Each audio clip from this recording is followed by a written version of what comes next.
화면을 함께 보기를 원합니다.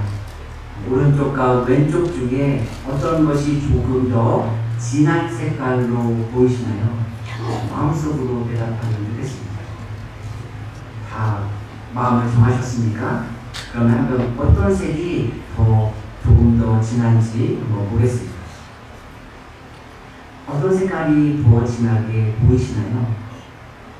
왼쪽과 오른쪽 두 개의 색깔은 같은 색깔입니다. 그런데 우리가 아는 것처럼 빛을 조절하고 명암을 다르게 함으로 그 색깔을 조금 다르게 보이게 할 수 있습니다. 이것을 우리는 착시라고 부릅니다.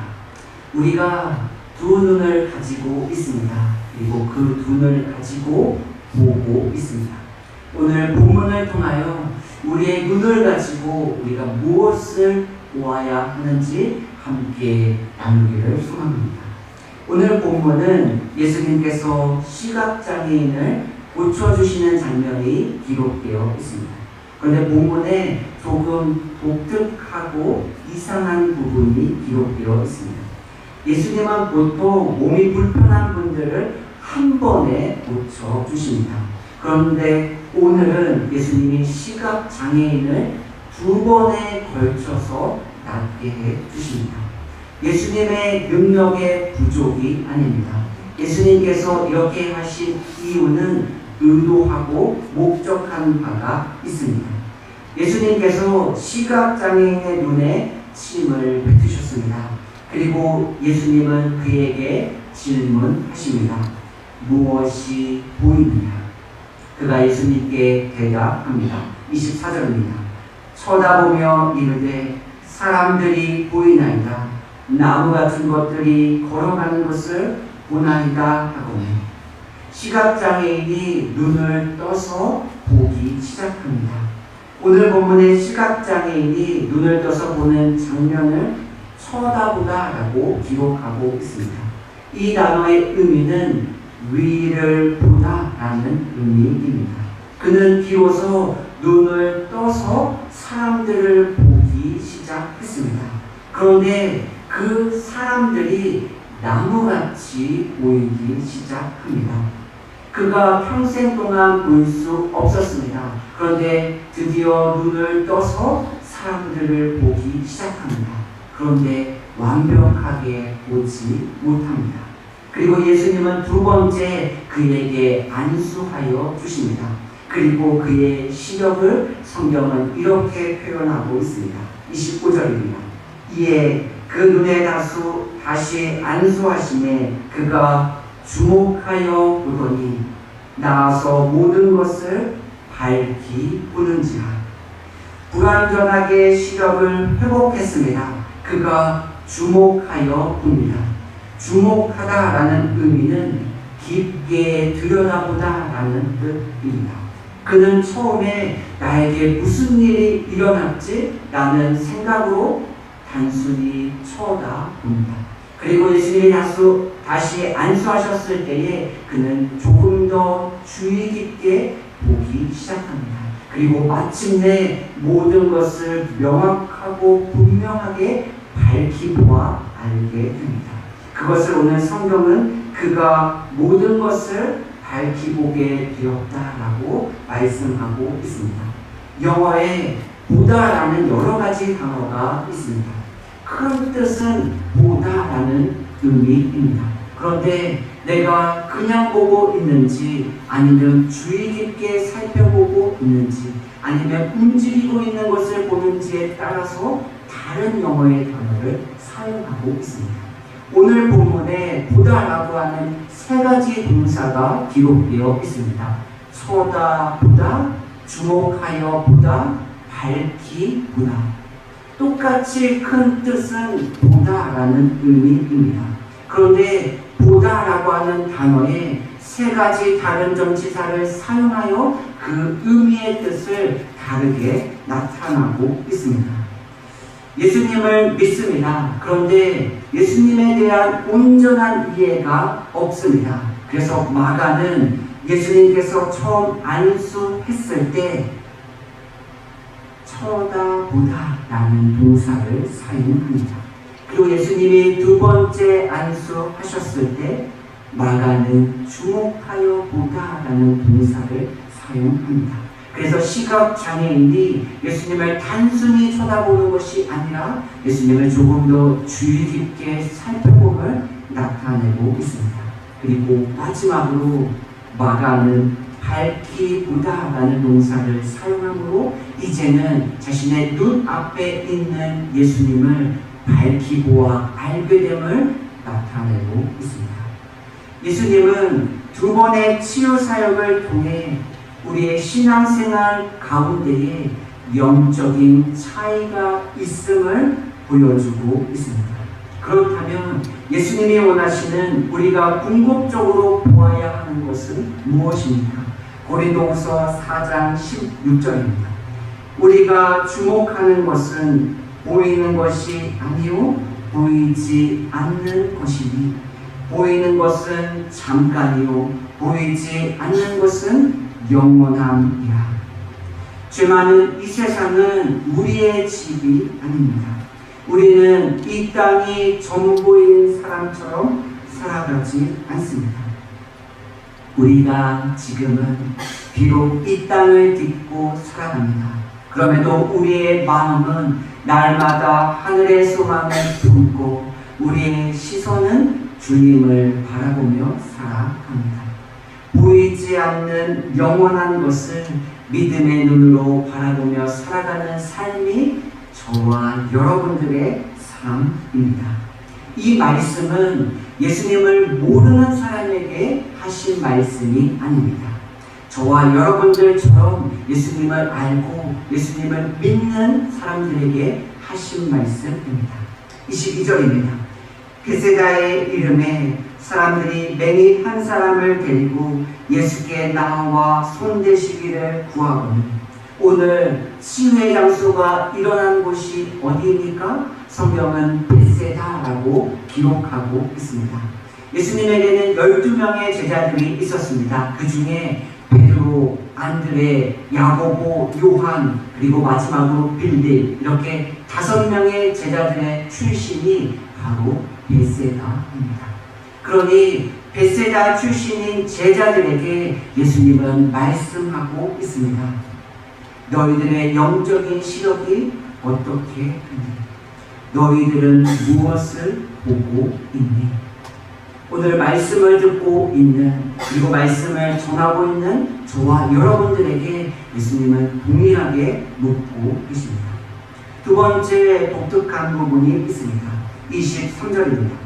예수께서 맹인의 손을 붙잡으시고 마을 밖으로 데리고 나가사 눈에 침을 뱉으시며 그에게 안수하시고 무엇이 보이느냐 물으시니 마을 사람들이 앞이 보이지 않는 사람을 예수님께 데리고 옵니다. 그런데 예수님이 그 사람의 손을 잡고 마을 밖으로 데리고 나가십니다. 한번 생각해 보기를 원합니다. 예수님이 하나님의 아들이십니다. 그리고 예수님이 이스라엘 백성들이 기다리는 메시아입니다. 그렇다면 기적과 이적을 나타내기 가장 좋은 장소가 어디일까요? 사람들이 별로 없는 마을 밖일까요? 아니면 사람들이 많은 모든 것들을 주목할 수 있는 마을 아닐까요? 그런데 예수님은 그 사람의 손을 잡고 사람이 별로 없는 마을 밖으로 데리고 나가십니다. 시각장애인은 예수님으로 인하여 고침을 받습니다. 그리고 예수님이 그에게 말씀하십니다. 26절입니다. 예수께서 그 사람을 집으로 보내시며 이르시되 마을에는 들어가지 말라 하십니다. 시각장애인이 고침을 받았습니다. 그러면 예수님을 증거하기 위하여 어디로 가는 것이 가장 좋을까요? 마을 안으로 들어가는 것이 좋지 않을까요? 내가 어떻게 눈을 떴으며 누가 나의 눈을 뜨게 했는지 이 사람이 나누고 전하는 것, 그것이 복음을 나눌 수 있는 좋은 기회가 되지 않을까요? 그런데 예수님은 그 사람을 향하여 집으로 가되 마을 안으로 들어가지 말라고 말씀하십니다. 왜 예수님은 그 사람을 마을 밖으로 데리고 나가시고 마을 안으로 들어가지 말라고 말씀하셨을까요? 우리는 시력의 차이는 있지만 대부분 사물을 볼 수 있습니다. 그럼에도 자신이 살아가는 삶의 목적과 이유를 이해하지 못할 때가 있습니다. 그래서 예수님은 믿지 않는 사람들의 생각, 그들의 가치, 그들의 마음으로 살아가는 삶에서 떠나기를 원하셨습니다. 그리고 예수님의 은혜로 자신의 삶의 존재와 이유와 목적을 알게 됩니다. 그때에 흐릿하고 불명확하게 보였던 모습들이 조금 분명하고 선명하게 깨달아질 때에 다시 예전의 모습으로 돌아가지 않기를 원하셨습니다. 그래서 예수님은 앞이 보이지 않는 한 사람을 통하여 그를 마을 밖으로 데리고 가시고 다시 마을 안으로 들어가지 말라고 말씀하셨습니다. 사람들이 예수님의 말씀을 듣습니다. 그런데 그들은 보아도 보지 못하고 들어도 깨닫지 못합니다. 그들이 시각장애이거나 청각장애이기 때문이 아닙니다.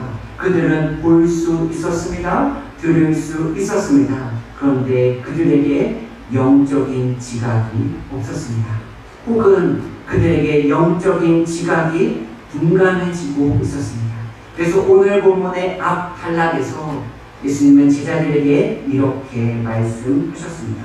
마가복음 8장 18절입니다. 너희가 눈이 있어도 보지 못하며 귀가 있어도 듣지 못하느냐 또 기억하지 못하느냐. 눈이 있어 볼 수 있고 귀가 있어 들을 수 있음에도 그들은 제대로 볼 수 없었고 들을 수 없었고 깨달을 수 없었습니다. 저는 기울어진 운동장이라는 표현을 좋아합니다. 우리는 이미 목회자 방향으로 기울어진 운동장 위에 서 있습니다. 이 말의 의미는 교회에서 일어나는 모든 일의 원인과 책임은 목회자에게 있습니다. 그럼에도 불구하고 성도님들의 책임이 없는 것은 아닙니다.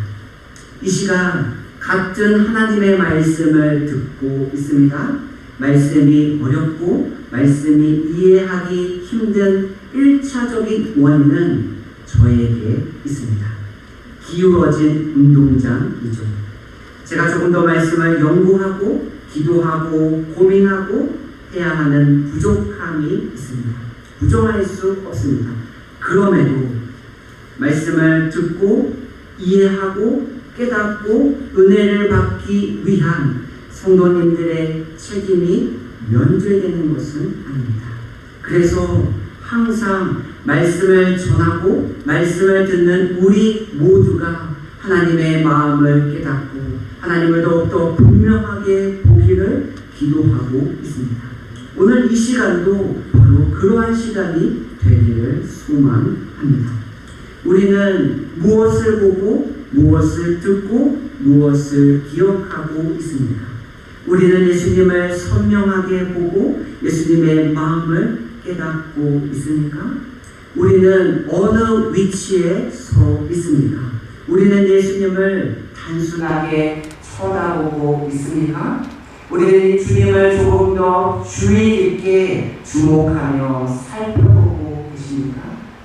우리는 우리의 삶이 주님 안에, 주님이 내 안에 계셔서 주님과 함께 먹고 마시는 친밀한 교제를 누리고 계십니까?